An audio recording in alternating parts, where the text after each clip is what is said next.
nice trip into town? No, I didn't. Every place we went, folks stared at us. Well, Pearl, you gotta expect that. Handsome woman like you, dressed to the teeth, showing a pretty ankle, folks is bound to stare. If you ask me, they were staring at this old truck. I know it's mine, Jed, but it just ain't fitting for Beverly Hills. You know what a couple of people yelled at us, Uncle Jed? They yelled, "Get a horse." I reckon they'd stare more at a horse. Jed, why don't you get one of them big, shiny limousines like Mr. Drysdale? Oh, this old truck's right handy for fetching and toting. Need a little polish here and there. Get through. You get you a piece of brick and hone all this rust off here and then go over the whole thing with coal oil. Say, Uncle Jed, if you was to get yourself one of them there fancy limousines, I could be your chauffeur and drive you around in style. Yeah, you could sit in the back seat all duded up and folks would think you was a duke or a earl or something. Yeah. Oh, I don't reckon that fool nobody. Besides, I ain't particular anxious to have folks think I'm something I ain't. You're a millionaire. Well, I bet you that's just as good as a duke or earl. All right, get through it. Take her around and go to polishing.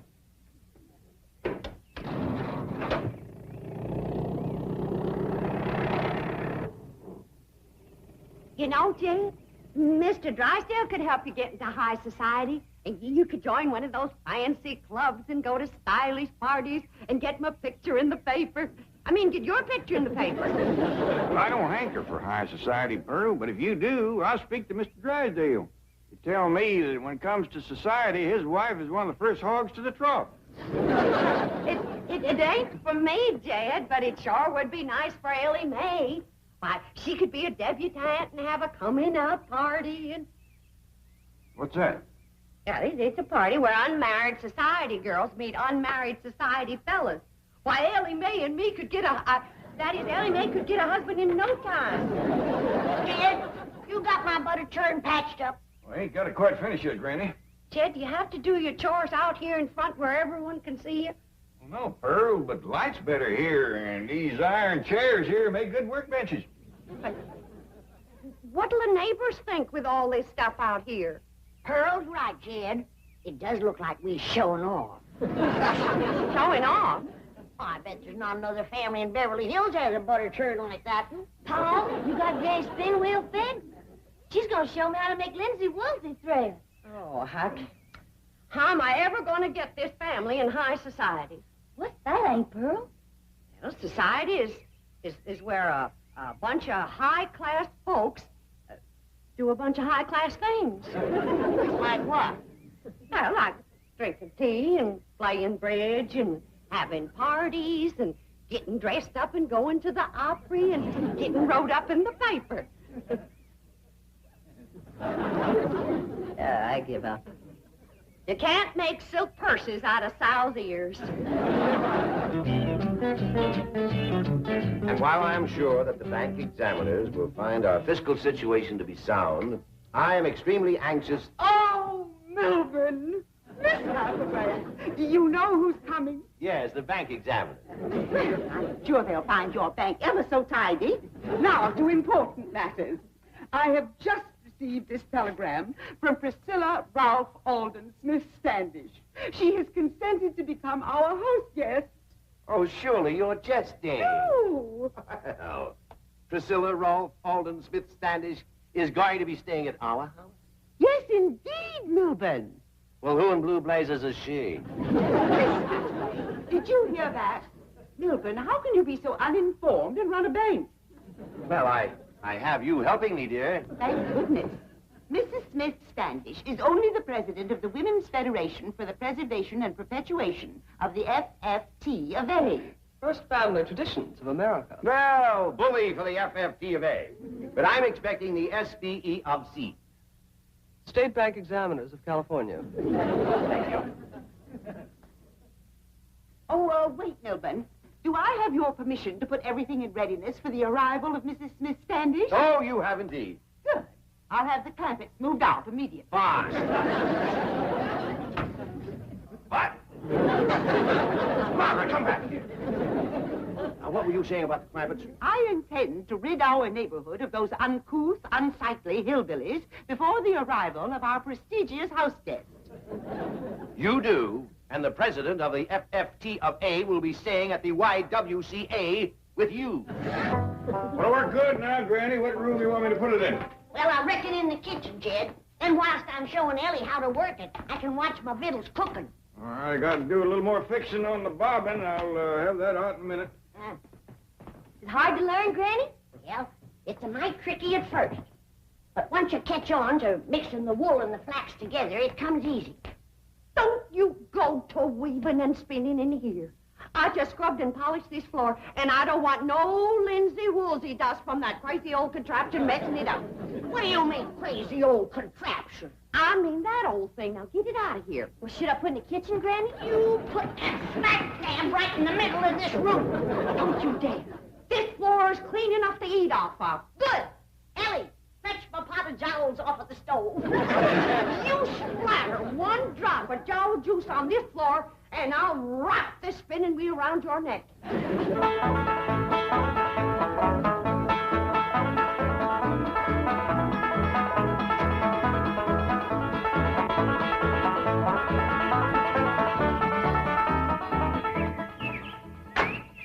Drive on out to the airport and pick up Mrs. Smith Standish. I have some slum clearance work to perform. Well,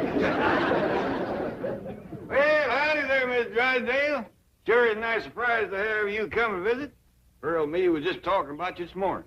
Pearl's got a hankering to get into society, and I says, well, I hear tell when it comes to society, Miss Drysdale's one of the first hogs to the trough. Say, you're looking mighty green around the gills. Come on inside and have a mess of Granny's jowls and sorghum. That'll put you to feeling bushy-tailed. I'm expecting very important company. Priscilla Ralph Alden Smith Standish. Well, bring them along. We got plenty for the whole bunch. Priscilla Ralph Alden Smith Standish is only one woman, and probably the world's greatest authority on colonial history, early American genealogical origins, and 17th and 18th century artifacts. And she is the esteemed president of the FFT of A. Well, we sure would be proud to meet her.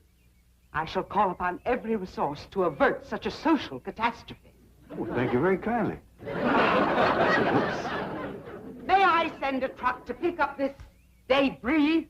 Well, I don't know. I'm sure Granny'd let you use anything you wanted, but I don't think she'd want to sell it. I would only want it for the rubbish collector. Yeah, you're right. They make nice gifts, but like I said... enough of this. Time grows short. You are a disgrace to Beverly Hills. You and this pile of junk. Why don't you go back to the woods and live in a cave where you belong? Bravo! My sentiments precisely. You are indeed a disgrace. And the sooner you leave this lovely community, the better. Just a doggone minute, fatso. You be careful what you say to our Granny. Give her a little kiss. How dare her to say them things about sweet little Granny. Pearl, I hope you ain't in no hurry to get into high society. I just don't think that Miss Drysdale is gonna be too quick about giving you a leg up. You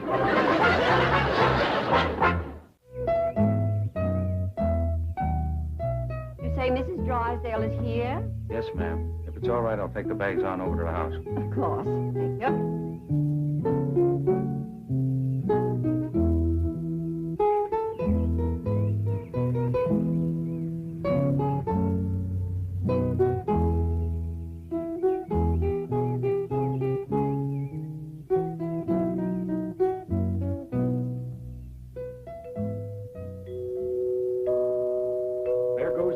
Blasted music again. One of these days, I'm gonna tear out all these walls and find out where that music's coming from. They said it's a ghost playing that music. Maybe it's the rascal that used to live here. Sure don't know many tunes. He keeps playing the same one over and over again.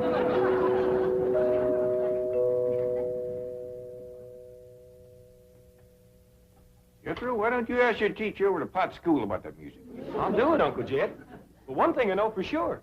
Somebody's gonna come to that door. They always do when you hear that music. See?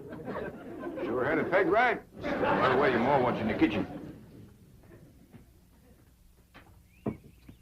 Howdy, ma'am. Tell me, is this your loom out here? No, ma'am. That belongs to Granny. May I speak to her, please? You sure can. Come on in. I have reason to believe... Ah, what have we here? Well, that there's my daughter, Ellie Mae. Spinning wheel. Where did you get it? It's Granny. She says it's been in her family a couple of 100 years or better. I've got to meet Granny immediately. Oh, forgive me. I'm Mrs. Smith Standish. Well, howdy, ma'am. I'm Jed Clampett, and like I say, this here is my daughter, Ellie Mae. How do you do? Howdy. Granny's out in the kitchen churning butter. Why don't you run fetch her, Ellie Mae? Oh, no, please. Churning butter? You mean by hand? Oh, no, ma'am, with a churn. That's another thing that's been in their family a powerful long time. Take me to her, will you, please? I'll be pleasured, ma'am. Ain't no use, Granny. You can't get a polish on this pewter junk. The best you can, Pearl. How can a body set a decent table with this kind of stuff? Why, if we was to have company, we'd all be disgraced. How enchanting. A vignette from the past. Oh, don't move. What a picture. The homespun dress, the colonial dust cap, the churn, the pewter, the old coffee mill. Oh, it's a tableau from another century. Who do you reckon she is, Pearl? Dogged if I know. May I get some pictures? What kind of picture? Still pictures. She's a dead blame revenuer. Pearl! We got her trapped. Well, now, hold on, Granny. Whoa, wait.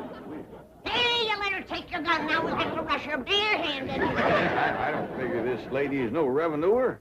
She's just powerful took with old things. How long have you had this rifle? Well, my pa gave it to me. His pa gave it to him. I reckon his pa done the same. Marvelous. And the churn. How long have you had this? Granny, ain't that the churn that saved your great-great-granny from the Indians? It sure is. Oh, tell me about it, would you?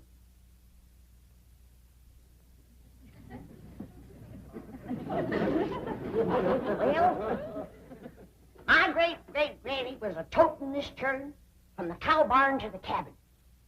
When two big Indians jumped out of the woods to scalp her. She had beautiful hair, just like mine. Get on with the story, Granny. Well, she was out of sorts to begin with, 'cause it was a hot day, and the butter kept a-melting. And with them two redskins trying to snatch her hair, that riled her up but good. So she yanked up the dasher and she flanked one of them with it. Then she upended the churn over the other one. That old Indian ran out into the woods, all covered with hot, melted butter. Do you know what that is? No, what is it? That is a hog jowl. Oh, well, thanks, dear, but I have other plans for lunch. I have just been pelted with those repulsive objects by your friends and our neighbors, the Clampetts. Milburn, this is the last straw. Call out the militia. Have the neighborhood rezoned. Write our congressman. Do anything that's necessary, but get rid of those hillbillies. Oh, Margaret, they're not a bad sort. They're barbarians. And I warn you, Milburn, just as they brought about the decay of Rome, so Beverly Hills will crumble and... Oh, please, Margaret, relax. Oh, you don't understand such things as class war. You're of common birth. But we of the aristocracy have always had to fear the hostility of peasants. I tell you, Milburn, those Clampetts are dangerous. If they'll attack me with hog jowls, think what they might do to a woman like Priscilla Ralph Alden Smith Standish. And she's due to arrive any moment. Oh, she has arrived, Mrs. Drysdale. Your chauffeur just phoned. He dropped her off at the Clampetts, thinking you were there. Oh, they have her. She's been delivered into the hands of those savages. Well, get those savages on the phone. We'll prove to Margaret that everything is all right. This may be the oldest piece of pewter ever to be found on this continent. Now, I'm just mortified, Mrs. Smith Standish. I've been after Cousin Jed to get rid of all this junk. Now that he has money, I'm going to throw it all out. No, please, it's priceless. Say, Miss Smith Standish, if you like old things, just wait till you get into this trunk. You'll be happy as a heifer in red clover. Marvelous. Unbelievable. Is this your family Bible? Well, no, not anymore. It got too old. Commenced to crisping and flaking off, so they pitched in, got another one about 100 years ago. It's in there in the parlor. Well, I'll get it, Uncle Jed. Dedicated to Queen Elizabeth. Yes, ma'am. This is Jethro. Mr. Clampett, this is an original Geneva Bible. It's sometimes called the Puritan Bible. 400 years old. Oh, why, yes, ma'am, Miss Hathaway. She's right here. You want on the phone, ma'am? Not now. Tell him I'm all tied up. Hello? Oh, she can't talk right now. She's all tied up in Uncle Jed's trunk. Hello? Hello?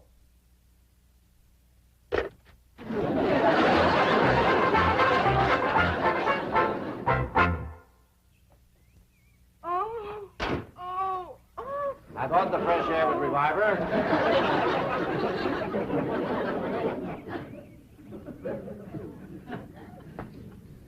Oh, Milburn, what if they've strangled my president? Or she's suffocated in that trunk? Mrs. Drysdale, I am certain the Clampetts would not do violent harm to Mrs. Smith Standish. Jethro has a way of confusing the facts. I can't tell you how thrilled I am to participate in this historical recreation. No, honey, this is what you call spinning. You gotta hold your thread tight. I will. Untie this woman. Madam President, what have they done to you? Milburn, call the police. I want these ruffians seized and hanged immediately. What are you doing? Rescuing you from the grimy clutches of these peasants. Peasants. My dear Mrs. Drysdale, it may interest you to know that I have established almost beyond a doubt that Mr. Clampett here is a direct descendant of the first man to come ashore at Jamestown, Virginia, May 13th, 1607. What? You mean? I mean that when your family and my family arrived on the Mayflower, his family was waiting for them.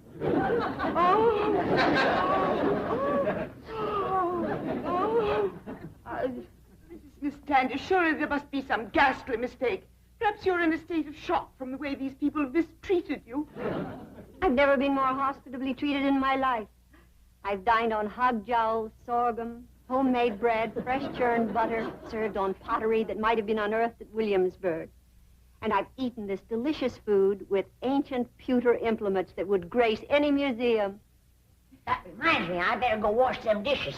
Oh, Granny, you know, I'm sure that Mrs. Drysdale would consider it an honor and a pleasure if you would permit her to wash these historic dishes. What? Oh, she would indeed consider it an honor, wouldn't you, Margaret? Whatever Madam President says, of course. Well, I better come along and see if I got enough lye soap. Lye soap. How ghastly. Make it for simple. You make your own lye soap? Got to. You can't buy it in Beverly Hills. I offered to show Mrs. Drysdale how to make it, but she didn't care to learn. Mrs. Drysdale, am I to understand that you are ignorant of the process by which your own colonial ancestors made their soap? Well, Madam President, Oh, your education has been shamefully neglected.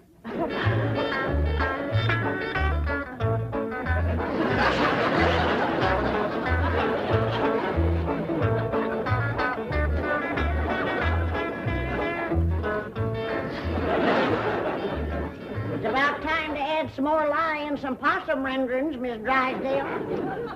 Oh, Mrs. Drysdale, I hope you appreciate the historical significance of this opportunity.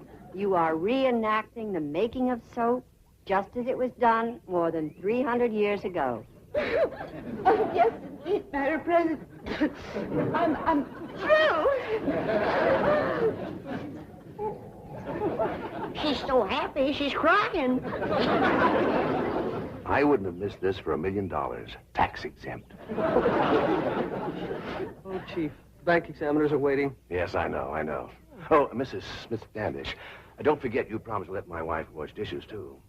Oh, I wouldn't think of depriving her of the thrill of handling those authentic colonial implements. And in the good old colonial way, no automatic dishwasher. Oh, heaven forbid.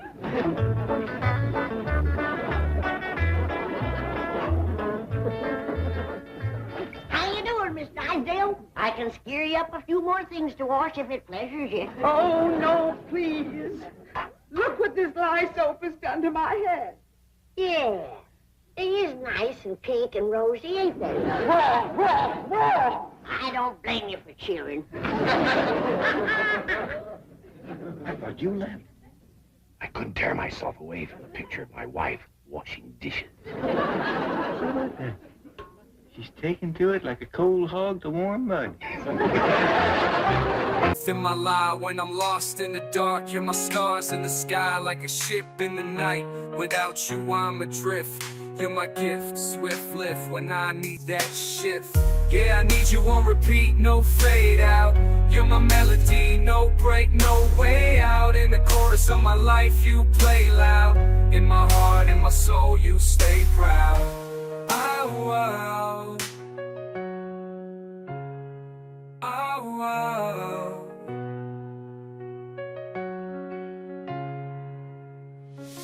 So here's to you, the beats in my heart.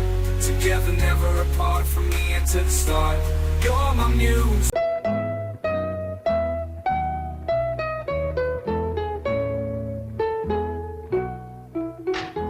Isn't this exciting, Mrs. Drysdale? Discovering that your next-door neighbors may be descendants of the very first settlers.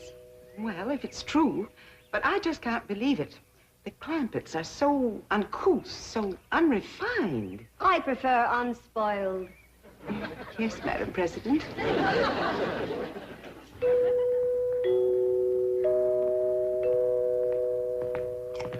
Jethro, did you ask your teacher over to Pot School about that music like I told you? Oh, yes, sir, Uncle Jed. She explained it to me, and I got it all wrote down.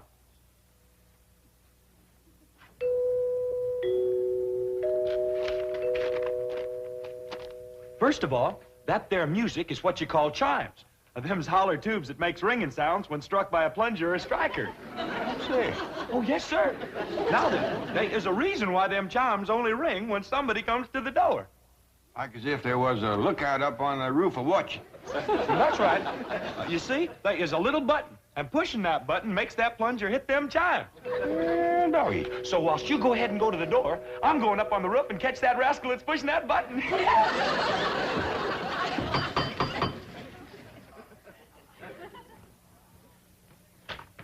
Well, howdy, ladies. Come in, come in. Good Good morning. morning, Mr. Clampett. Have a chitlin. Oh, what a treat, of course. Thank you. Thank you. Where's Granny? Oh, she's out in the kitchen, stone grinding some cornmeal. Stone grinding cornmeal? Now, that's something we must see, Mrs. Drysdale. Come along. In a moment, Madam President. Mr. Clampett, will you tell your cousin Pearl that my car and chauffeur are at her disposal? Sure will. Pearl! You gonna eat the chitlin? Oh, yes, of course.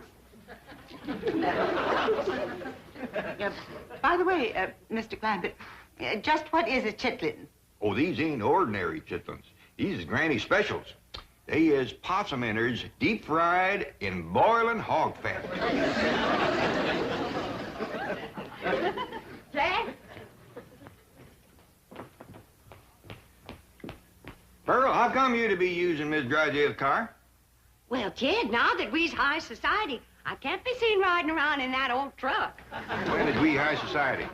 Since that historical lady found out that your ancestors come to this country for the Mayflower. What's that got to do with me? That's the way society works, Jed. The earlier your kinfolk got here, higher up that puts you. And I reckon the high society folks is the Indians. No, it don't work that way. How come? I don't know how come. Well, they was here for anybody else. Now, Jed, let's not try to change the rules. Let's just start enjoying the game. Up to now, Mrs. Drysdale's treated us like wet dogs at a wedding. It's kind of warmed up. Warmed up? She can't do enough. Why, she's having her chauffeur take me to all the fancy stores and then to her beauty saloon.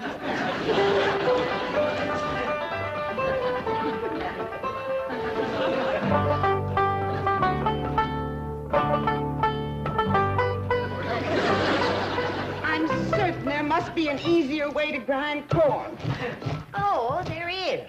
Now, back home, we took our turn of corn to the grist mill down by Catfish Creek. Here in Beverly Hills, they ain't got no creek nor river to turn the mill wheel. So we have to go back to grinding corn like we learned from the Indians.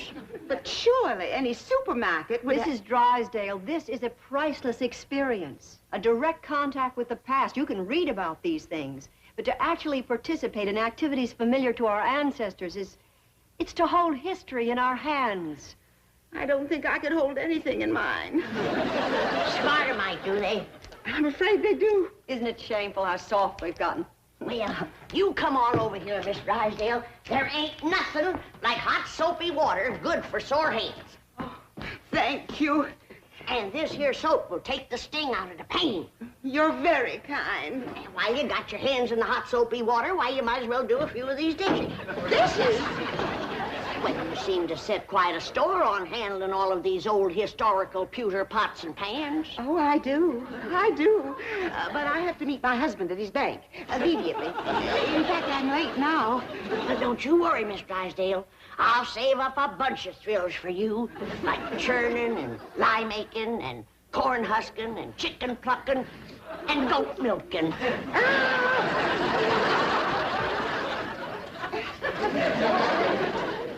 My dingies, she does enjoy it. Did you see her run so she could hurry back?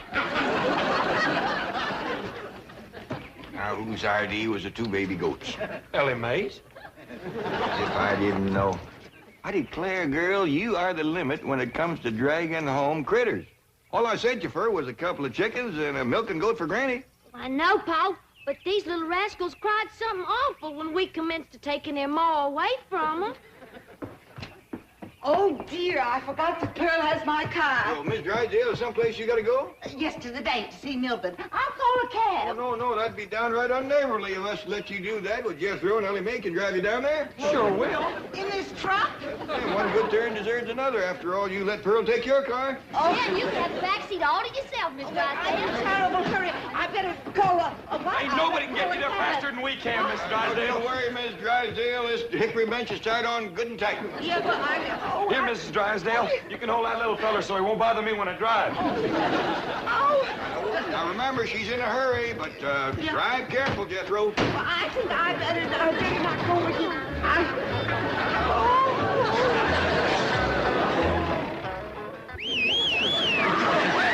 That's ridiculous, Drysdale, making noise like a siren. Cars out of the way. Come on, move over.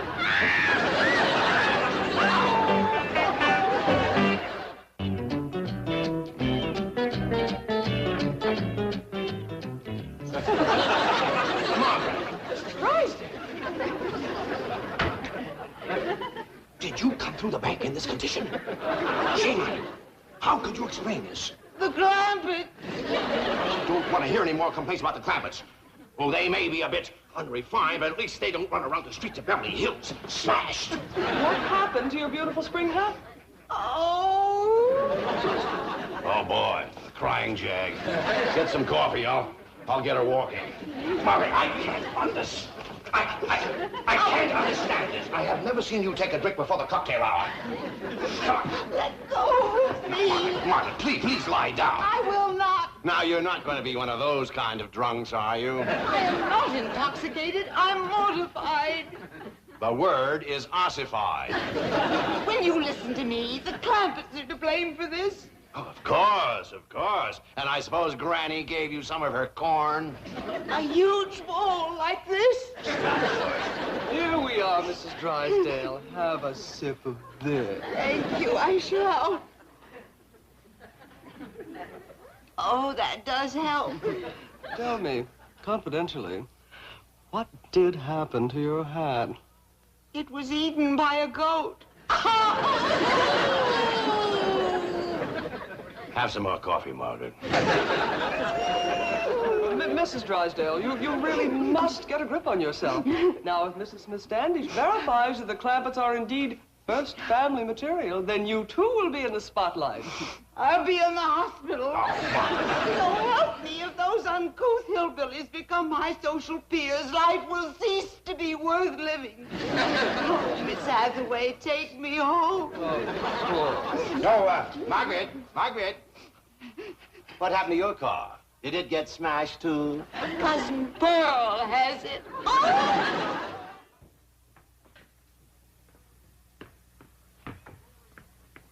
Come in, whoever you are.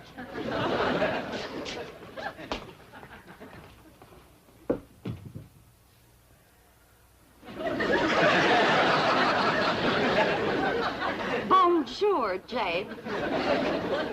Who are you? Pearl, s'il vous plaît. Pearl who?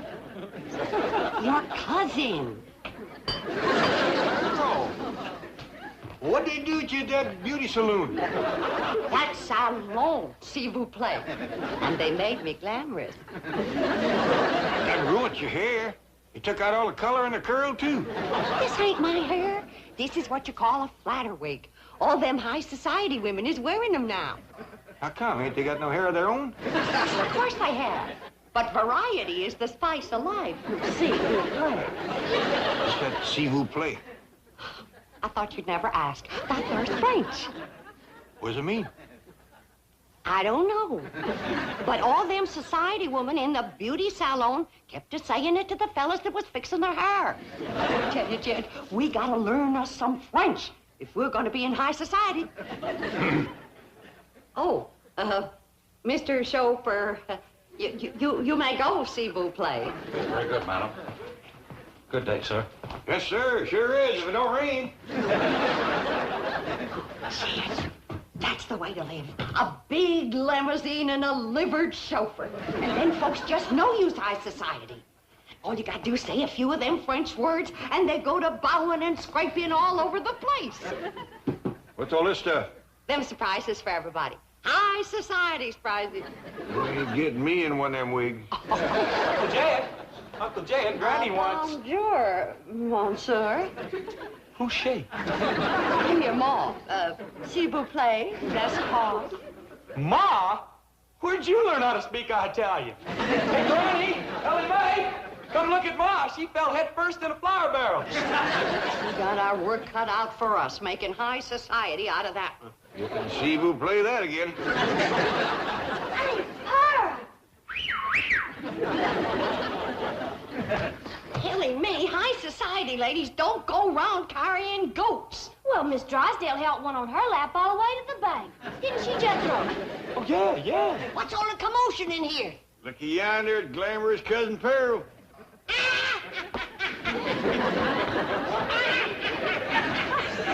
Would you kindly tell me what is all so fired funny? You wouldn't know a high society woman if you'd see one. Well, I sure don't see one around here. Hey, look at all the fine surprises here Cousin Pearl brung for us. What'd you bring for me, Ma? Now, you find out. Now, I did a lot of checking today, and I found out that high society folks, especially rich ones like us, they have what you call hobbies. Hobbies and sports. What's them? Them things to keep them busy, because they don't do no work. Well, that lets me out. No, Granny, it's all right to work, long as the other high society people don't know you work. You see, high society folk is always bored. How come? I ain't sure. Probably because they don't work. Well, why don't they just work and not bother with, Now, Jed, let's not go to changing the rules again. We're just getting into the game. All right, Pearl, tell us what you want to do. Well, Mrs. Smith Standish said they might be wanting to take our picture for the high society page in the newspaper. So I figure we gotta look like high society. Now, all of you go and put your clothes on, and when Miss Smith Standish sees us, she won't have to be shamed. I don't think I want to get mixed up in this nonsense. Granny, please. Oh, come on, Granny. Since it pleasures Pearl so much, it can't hurt us none. Besides, Pearl knows a lot more about high society than we do. Thank you, Jed. Jed? Mrs. Smith Standish, it gives me great pleasure to present my blood cousin, that international millionaire and high society sportsman, Mr. J.D. Clampett. Jed!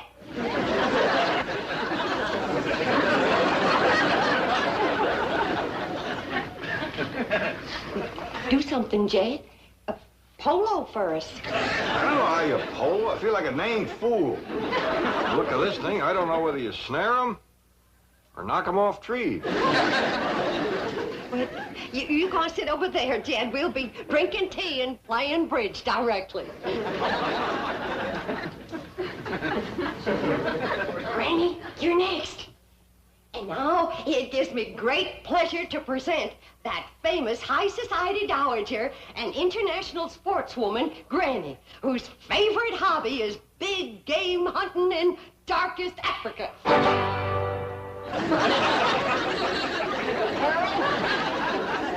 It's a good thing for you this gun ain't loaded. Granny, you go on over there and sit down, and we're gonna have tea and bridge. Now, those of us who is high society knows there just ain't nothing more cultured than ballet dancing.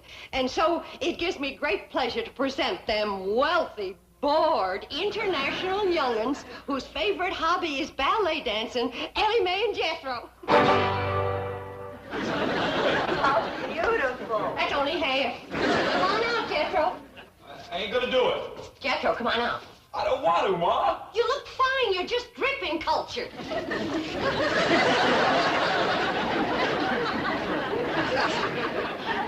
Mrs. Bodine, Jethro shouldn't be wearing this tutu.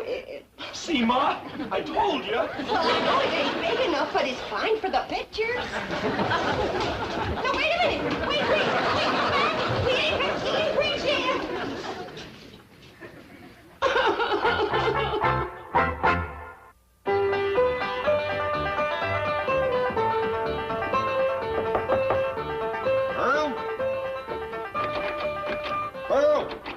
Pearl?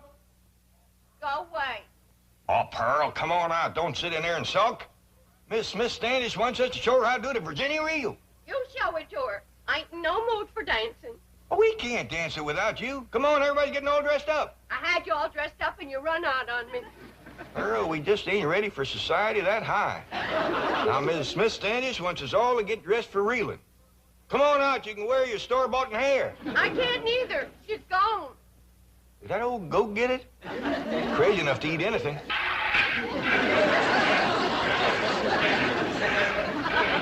Oh, you're doing beautifully, Mrs. Drysdale. I'm proud of you. She sure got the hands for it, ain't she? Miss Drysdale, your husband's here. He's going to dance with us. Thank goodness. Oh, my hands. My hands. They'll never be the same again. There's nothing like milking a goat to pretty the hands. Come on, Granny. We're getting ready for the Virginia reel. I'll fetch your lap organ in for you. Oh, Mrs. Drysdale, have you seen this priceless antique lap organ? Oh, so that's what it is. I mean, it's marvelous. You like music, Miss Drysdale? I adore music, especially the authentic lap organ. I reckon Granny will let you have a turn, won't you, Granny? Why, sure. Mrs. Drysdale, did you hear that? Oh, what a red-letter day this is for you. Oh, yes, indeed it is, Madam President. Well, come on, let's get in there and get at it.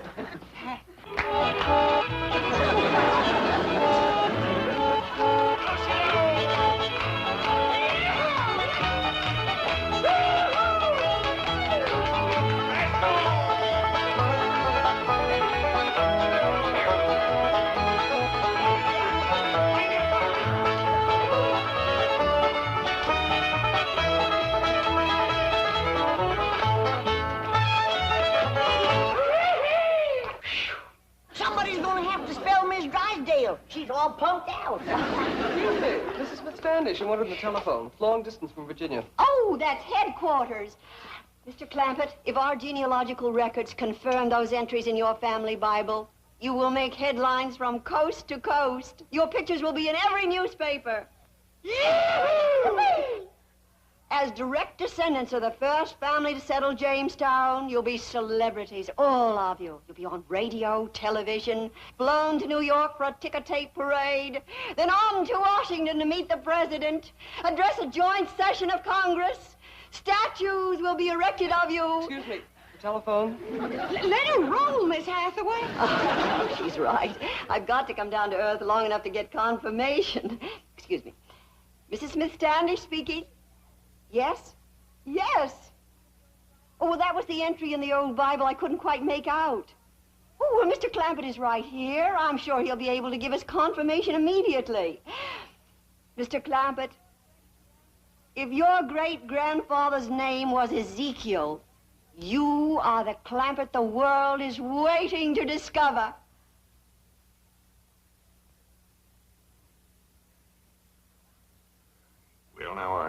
kind of hate to disappoint you, ma'am, but his name was Jeremiah.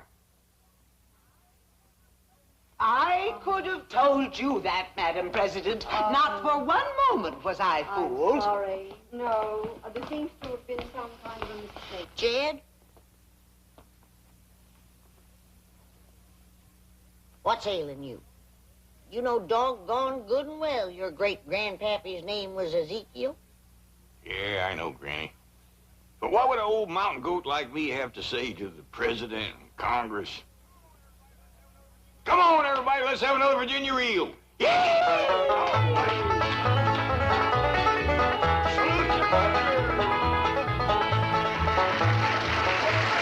sprinting for the sunrise, out of the gray.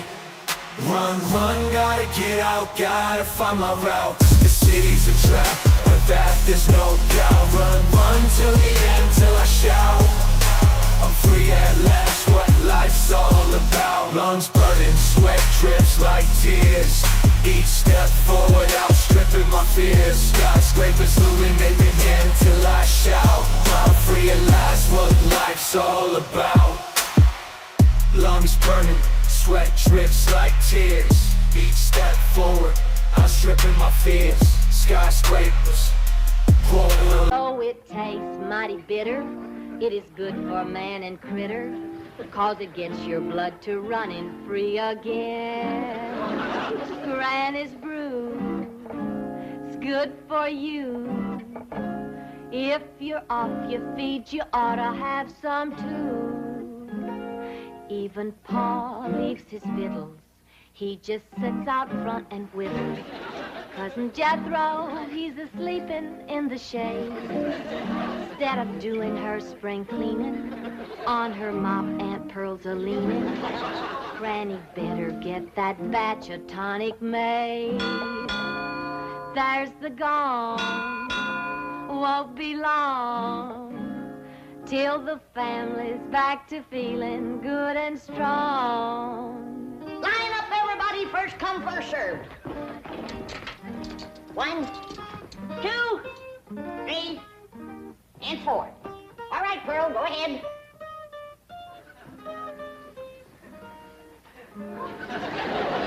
By rights, you should go first, Jed. You're the head of the family. Oh, no, Pearl, I ain't in no hurry. How about you, Willie Mae? Oh, no, Pa, I was the last one in. Well, I take it this family don't want to take my tonic? Oh, no, Granny, it's good. It's delicious. Well, then step up, somebody be first. Well, Pearl, go on ahead. Women and children first. That's the rule. That's the rule for fire, flood, and disaster. Well, it seems to me Granny's tonic ought to fit in there somewhere. I heard what you said, Jed Clampett. And just for that, when it comes your turn, you're going to get a double dose. Now, step up, somebody, and get at it. Hey, I got an idea. How about letting this little fella go first? He looks kind of puny. Yeah, he's been acting kind of poorly lately, Granny. Tonic him first, Granny.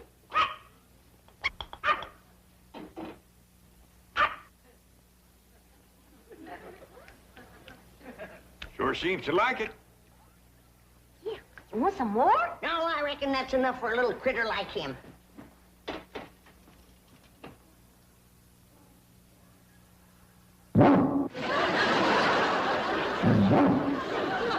Yes, they're the best batch I ever made.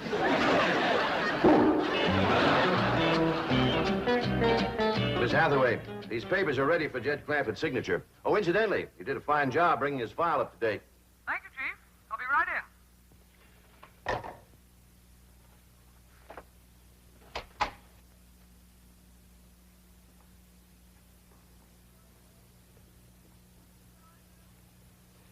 Mr. Drysdale, I wish to give credit where credit is due. Most of the work on the Clampett file was done by Miss Buckles here. Hmm? Buckles? Who's she? A comparatively new girl, Chief. But already she has displayed those qualities so rare in the modern girl. Eagerness to learn, willingness to work, loyalty to the bank, devotion to duty. All right. How much of a raise does she want? Oh, no, Mr. Drysdale. I didn't do it to get a raise. I did it because I'm sincerely interested in my work here. And I'm determined to become the best second best employee in your bank. You hear that, Chief?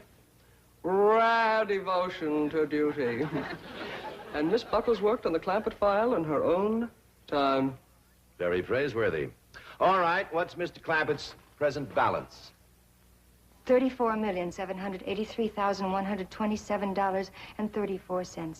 That's not including the oil deposit due today. Well, you are familiar with his file. I feel that a job worth doing is worth doing right. Unlike so many others, this girl is not here to find a husband. She is here to work, right, Gloria? Right, Miss Hathaway. You may call me Jane. All right. Take these up to Mr. Clampett. Now make sure he signs in all places indicated. Right, Chief. Miss Hathaway, your time is so valuable, and I know that Mr. Drysdale needs you. I would never be missed from the secretarial pool. Do you hear that, Chief? Is she a rare find? I just try to be like you, Miss Hathaway. Jane. Jane. Chief, if it's all right with you, she is familiar with the papers. Huh? Oh, fine. Yeah, fine. And Gloria. Yes. You must take my car. Oh, no, Miss Oh, Hathaway. tut. I insist.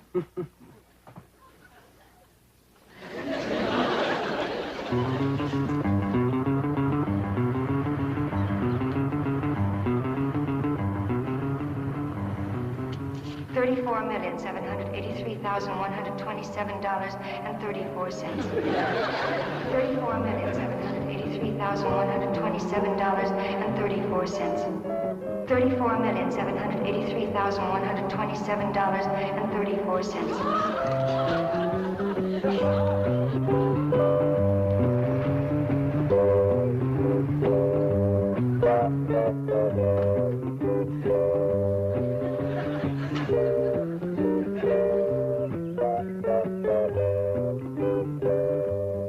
Howdy, ma'am.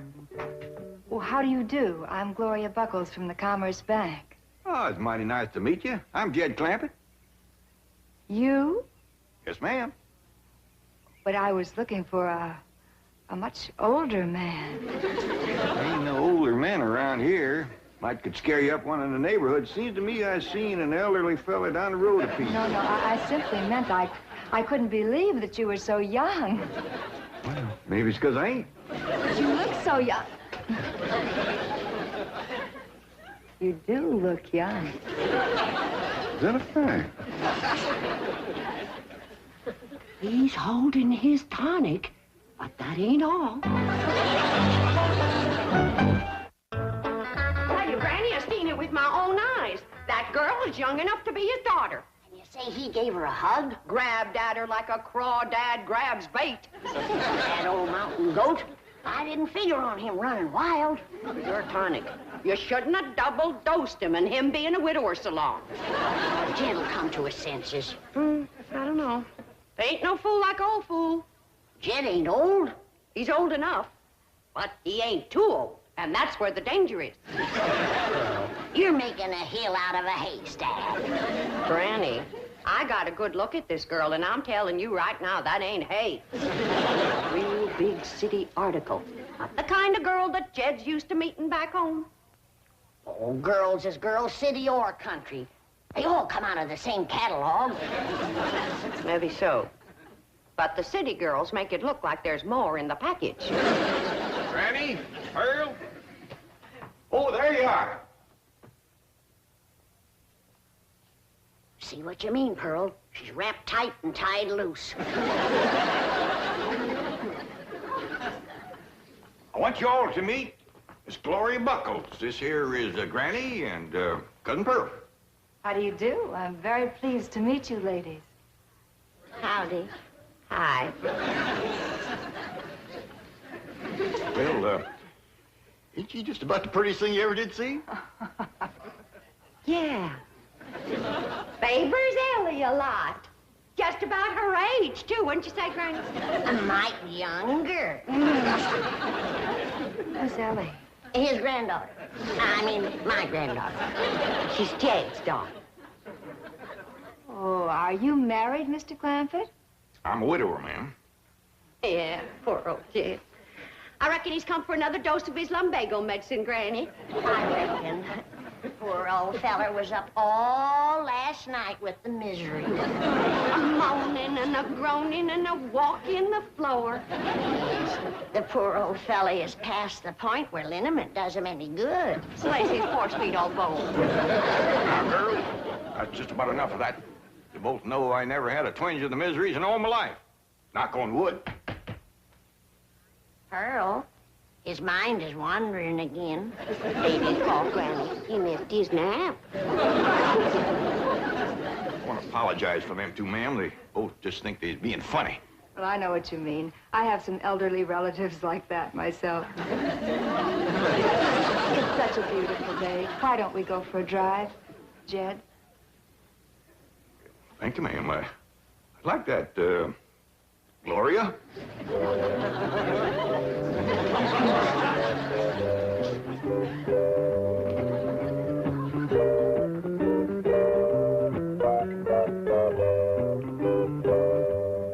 Did you hear what she called us? Elderly relatives. Well, mind that. It's what he called her and she called him, and now she's going to get him out alone in her car. Let's get in the truck and follow him. We can't drive. Jethro Kin. Oh, I don't want Jethro getting no ideas from his uncle. Don't forget, he's been tonic, too. Well, we has nothing to worry about. Jed's a man that can keep his feet on the ground. Once he gets his arms around that girl, won't much matter where he keeps his feet. By dingies, ma'am, if you hadn't brought her to a halt right when you did, we'd have gone right over that bluff. I'll get out and push her back on the road. No, Mr. Clampett. I stopped here purposely. Oh? How come? Well, it's so beautiful and I'm so lonely. Pretty woman like you. Why, I'd think these city boys would be standing in line for you. Boys, yes. Men, no. Well, I've seen them here all ages. Well, I'm afraid that years alone do not turn a boy into a man. I reckon I know what you mean. I blame that city down there. Something about it seems to close in on a boy and keep him small and immature all his life. Show me a boy that's grown up in the country, in the mountains especially, and I'll show you a man, a real man. You're gonna think I'm making this up on account of what you just said. But I grew up in the mountains. No. Yes, ma'am. Don't let that Beverly Hills mansion fool you. I'm a mountain boy, born and bred. Of course. Of course, I see it now. I see it in those cool, clear eyes, unclouded by smog. Eyes that have looked beyond a city's skyline and seen the truth and beauty of nature. I see it in this rugged, handsome face. I see it in these strong but gentle hands. Hands that have dug into the good earth, put life into it, and brought it forth. Hands roughened by honest toil.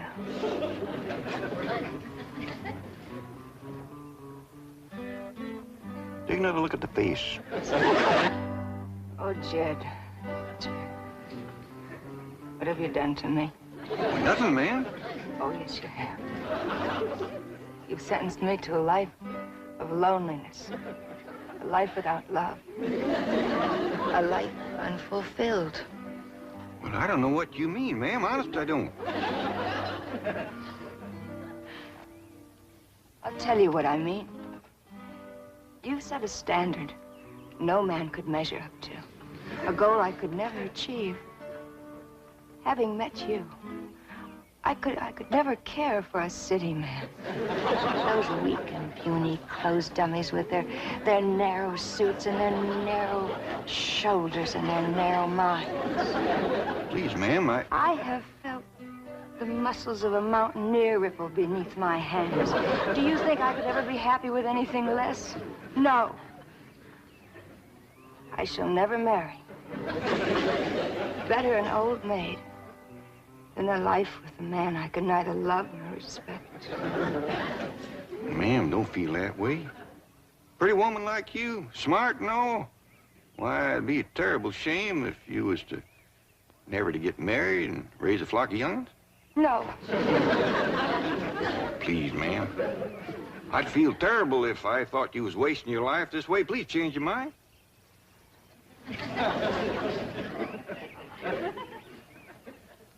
Well, Miss Gloria, if you're determined to marry a mountain man and none other, and unless you do it, your life will be ruined, maybe, and I get to know you better, I might could find a way. Oh, Jed. Now, I ain't making no promises, but you set me to thinking. I reckon we'd best get back home and everybody get better acquainted.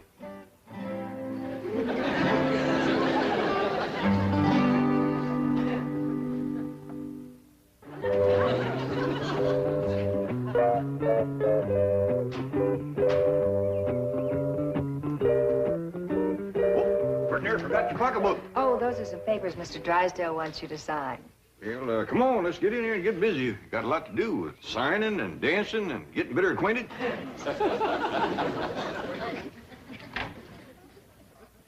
Well, I reckon the first thing I better do is sign them papers you got for me.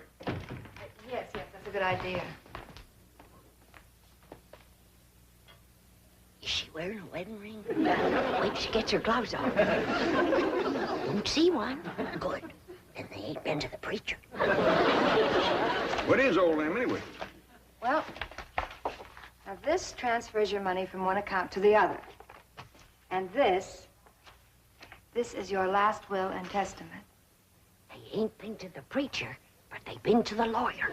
And that's just as bad or worse. We gotta stop him.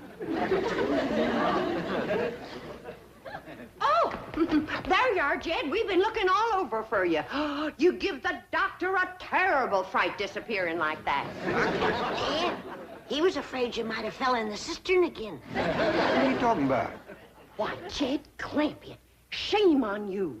You know the doctor don't want you to have nothing sharp. Girl, what in the blue? No, don't get excited, Jed. Doctor says it ain't good for him to get excited. What do you... Oh, I almost forgot. Come on into the parlor. Got a surprise for you. A surprise? Hey, come on.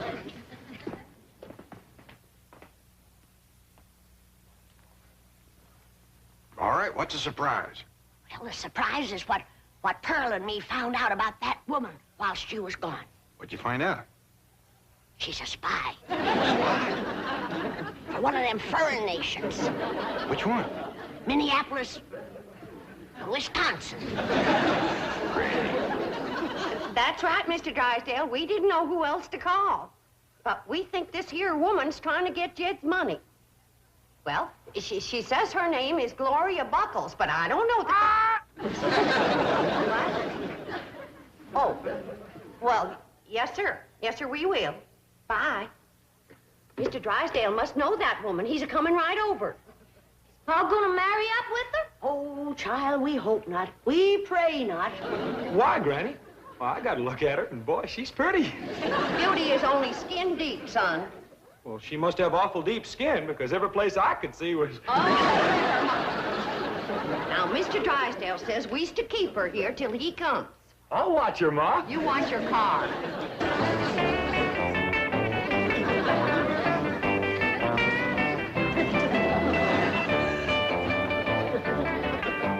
What'd you say this one was called? This is called the twist.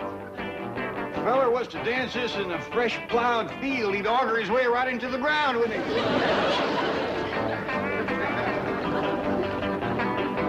Hey, Jethro, come on in. You want to dance? He'd rather dance with her, Uncle Jed. That's what I had in mind, boy. Miss Buckles, this here is my nephew, Jethro. Hiya. You teach him that there twist, and I'll teach it to Ellie Mae. This is my daughter I've been telling you about. Oh, what a beautiful child. You and I are going to be such good chums. Ma'am, I think he meant for you to dance with me.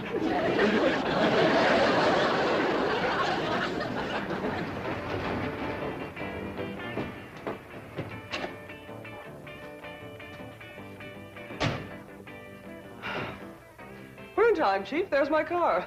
Yes. Now, where's your protege? That loyal, devoted, hard-working gold digger. I still can't believe it. So shy, so retiring. She'll be retiring if she hooks Jed Clampett.